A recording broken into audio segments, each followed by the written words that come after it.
Magandang araw mga boss, dito na tayo sa last part ng video kung saan ang problema ni customer dito sa ilalim ng makina niya maraming tagas ng langis. At kung napanood nyo yung part 1, pinalitan ko ito ng oil vacuum pump hose dito sa alternator.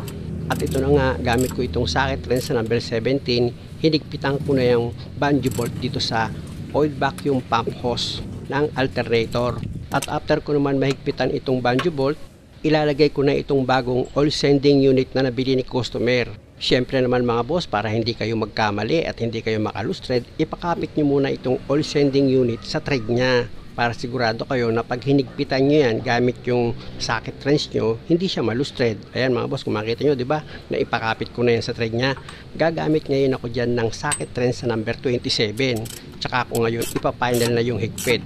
Pero yung tamang higpit lang mga boss, dahil hindi naman solid na bakal itong oil sending unit na ikakabit nyo. Sensor lang yan mga boss. At pag okay na yung pagkakahigpit mo, punasan mo itong socket wire gamit yung basahan bago mo isaksak yan sa oil sending unit. Syempre yung paligid na rin na may mga patak-patak na langis, punasan mo na rin ng basahan. Ito na mga boss yung socket wire, kung makikita nyo, isasaksak ko na yan dito sa, or i-connect ko na yan dito sa oil sending unit. Ayan mga boss, kung makikita nyo, tinuro pa ng daliri ko na ikabit ko na itong socket wire ng oil sending unit.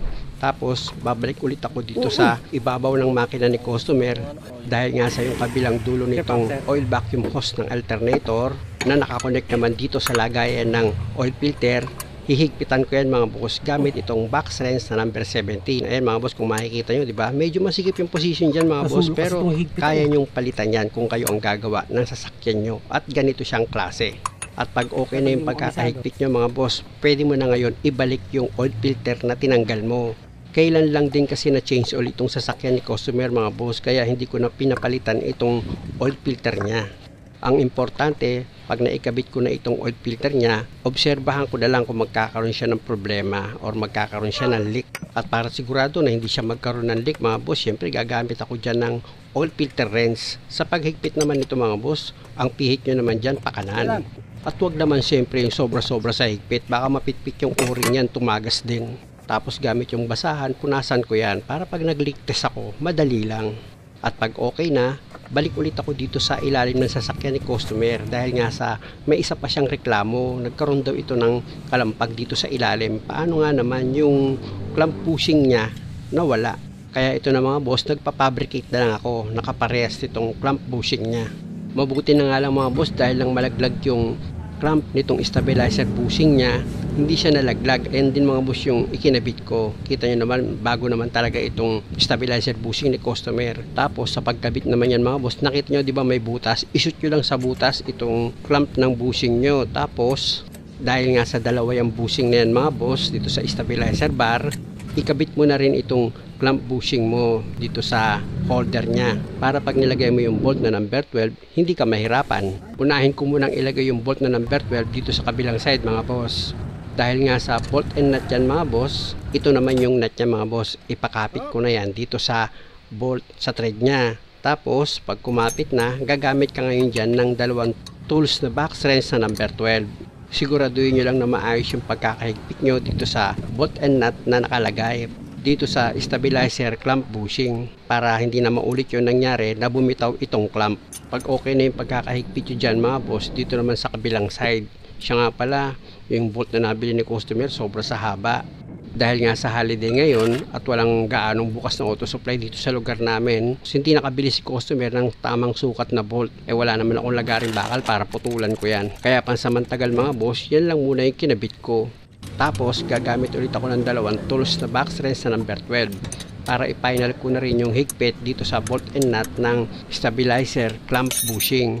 At pag okay na yung pagkakahigpit ko ng bolt, i-check ko pa rin yan. Maganda na yung sigurado mga boss. Pwede kasing bumitaw din itong gawa ko dito rin sa kabila mga boss. Kung makikita nyo, naikalawit ko naman ng maayos itong clamp bushing niya. At dahil okay na, balik na ako dito sa ibabaw ng makina ni customer. At ito nga mga boss, sugutin ko muna itong dipstick para malaman namin kung gaano karami yung langis na idadagdag namin dito sa makina. Bali dito sa 1 liter na isinalin mga boss, kaunti na lang yung natira dyan. Bali ilang araw bago magdagdag tol? Dalawa. Isang linggo. Isang linggo. 2 beses. Lahat na ba ito, sir? Stop! Tama naman na. Pinatigil ko muna yung pagkarga ni customer ng langis sa makina dahil nga sa susukatin ko muna yan para hindi siya sumobra. Itusok ko muna itong dipstick mga boss, tapos hugutin ko yan. At kung makikita nyo dito sa dipstick, naka-level na siya. Kaya ibalik ko na ulit itong dipstick sa dati niyang position, tapos ilagay ko na itong engine cap niya. At dahil sa okay na ito mga boss, pwede ko nang pa-start itong makina. I-check ko muna itong filter kung meron tumatalsik na langis, dahil okay naman, i-revolution ko yan. Kasi nga ayon kay customer, pag mabilis na yung andar niya, may sumisirit to na langis dito sa tabi ng alternator niya. At yun nga mga boss, nang ma-diagnose ko, dito galing sa oil vacuum pump hose ng alternator. Kaya pinalitan ko na yan. At para sigurado, silipin ko yan dito sa ilalim ng sasakyan ni customer o dito sa ilalim ng makina niya. Pinunasan ko itong ilalim ng makina ni customer kaya kung mapapansin nyo, tuyo itong oil pan niya. Para hindi naman ako mahirapan masyado sa pag-trace ng tagas ng langis dito sa makina ni customer. Ito nga mga boss, halos isang oras yan pinaandar namin ni customer itong makina niya. Yun nga ay dahil sa sumbong ni customer na may sumisirit daw dito na langis or malakas tumulo. Pero gaya nga na sinabi ko sa inyo, ang naging diagnose ko doon, itong oil vacuum pump hose dito sa alternator. Pati yung oil sending unit nito mga boss, pinalitan ko na rin dahil nga sa pinanggagalingan din yun ng leak ng langis. Kaya naman dito nakatutok yung camera mga boss dahil nga sa dito nang gagaling yung malakas na tagas ng langis. Kaya nga kung makikita nyo, mapagilid, mapa dito sa gitna, lahat ng angulo ng camera, tinutukan ko na yan ng camera para kung meron pa siyang magbabasa ng langis or may tutulo pa, madaling makita. Kaya lang wala na rin.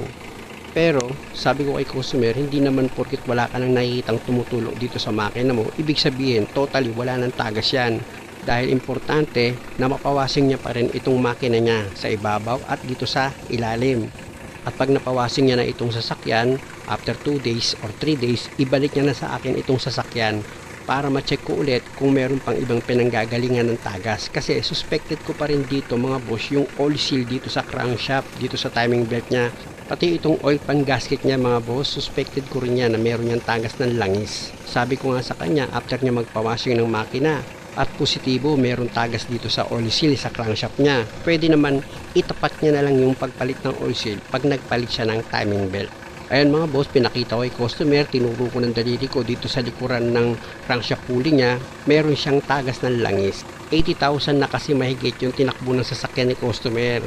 Pero sabi ko sa kanya, dahil medyo malayo-layo pa naman, pwede niya namang paghandaan para mabudgetan niya itong pagpalit ng timing belt, ng mga bearing at ng mga oil seal dito sa sasakyan niya. Muli mga boss, maraming salamat sa panonood. Sana nakakuha kayo ng idea at kung maaari, huwag niyo naman sanang kalimutang mag-subscribe sa channel ko. Salamat!